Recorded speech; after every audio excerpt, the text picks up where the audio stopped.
It's hard to describe to a modern audience how important songs were to the Civil War soldier. Long before color television and transistor radios. If you wanted to hear the latest hit songs, well, you had to sing them. You could tell how long a fella had been in the ranks by the kind of songs he sang, the ones who hadn't been through the hell of a fight yet.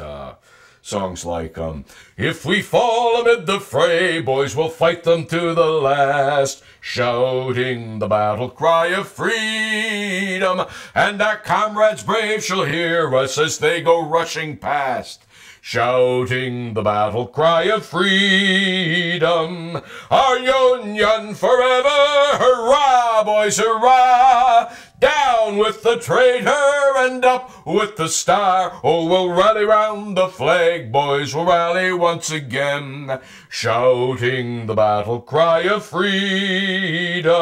Of course, you may hear from the other side something like, our Dixie forever, we're never at a loss. Down with the eagle and up with the cross. Oh, we'll rally round the bonny flag, we'll rally once again. Shout, shout the battle cry of freedom.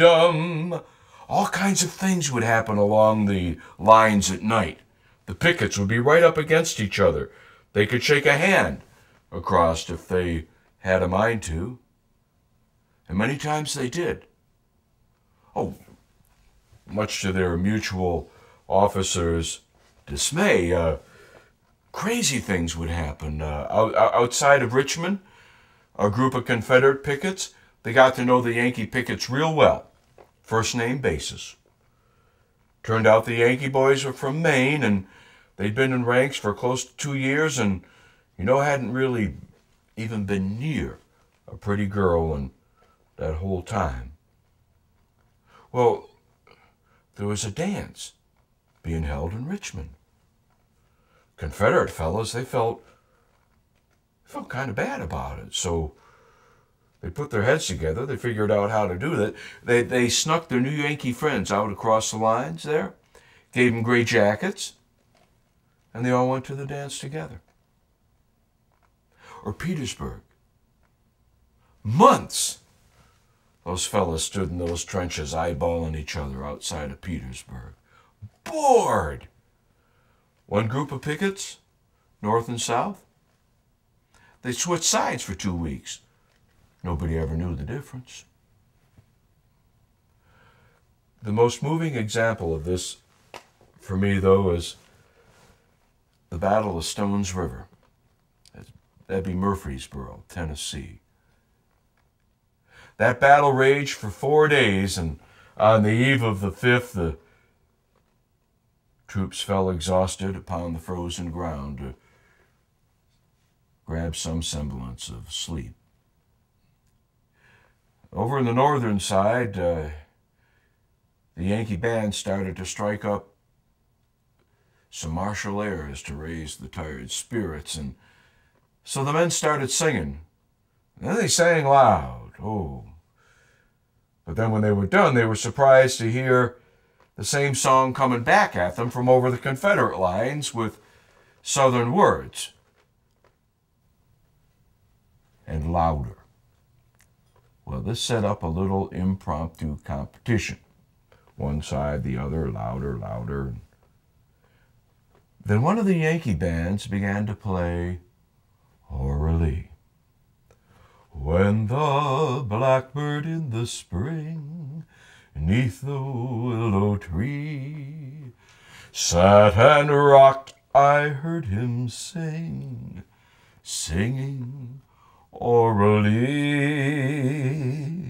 But when they were done, now the Confederate band started to play back to them their beautiful love song, Lorena.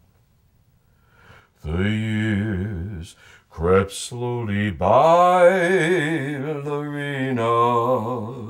The snow is on the grass again. But now the competition shifted from who could sing the loudest to who could sing the prettiest. And This went on for another half hour or so, and one of the bands, somewhere, nobody's sure which side started it, began playing Home, Sweet Home. Without any prompting, both bands joined in. They started playing that song over and over again. The men began singing. They sang it over and over again. First in unison, then into harmonies. One common wish rising into those cold winter stars. The following morning, they were called back into battle. And there on that brutal morning in early January, those very same fellas,